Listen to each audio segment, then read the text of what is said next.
do plan to stir up trouble in some of the big cities in our country this summer. But my stirring up trouble will be righteous trouble to bring about nonviolent solutions. There is no doubt about the despair in the Negro community, and I don't think we deal with that despair by doing nothing. We've got to have outlets through which people can channelize their legitimate discontent. The most powerful words from the most powerful leader. And yes, I'm standing on that. Welcome back into the Atlanta studios. Nicole Hutchison alongside Tolly Carr, Tim Scarborough. And here on HBCU GO, we celebrate the life and legacy of Dr. Martin Luther King. Of course, because we are in his birth city, Atlanta, ATL. How do y'all celebrate holiday weekend for MLK? And what's y'all's thoughts on the holiday? Well, you know, obviously it's a big day of service on Martin Luther King Jr. Day.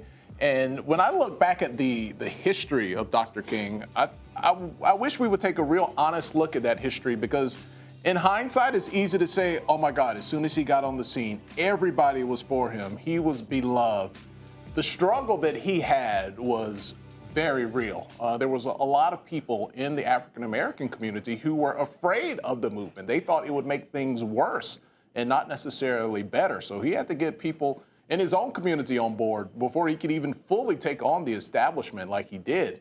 And guys, during the last year of his life, his message really started to shift towards more of an economic focus and tying in the power of the economy, fairness, equal housing, equal wages as part of the civil rights struggle. And unfortunately, his life was cut short. But imagine where we might be, because we're still fighting for some of those same things economically, how further along we might be if his movement was able to continue.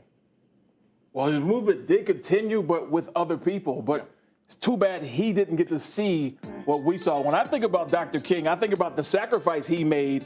You talk about his legacy. He only lived on this planet less than 40 years, but he accomplished so much.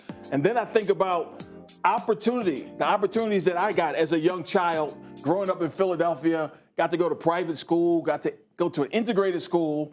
Then after graduation, I got to go to a PWI and play college basketball. Those things weren't happening for just my older brothers and sisters, my aunts and uncles, my people just a generation above me. So I think about the opportunities I got in my life. My life would be a whole lot different if not for the sacrifice of Dr. King. Yeah, and you just think about here in Atlanta, look, I'm at Morehouse a lot. My wife teaches there, checking out games all the time.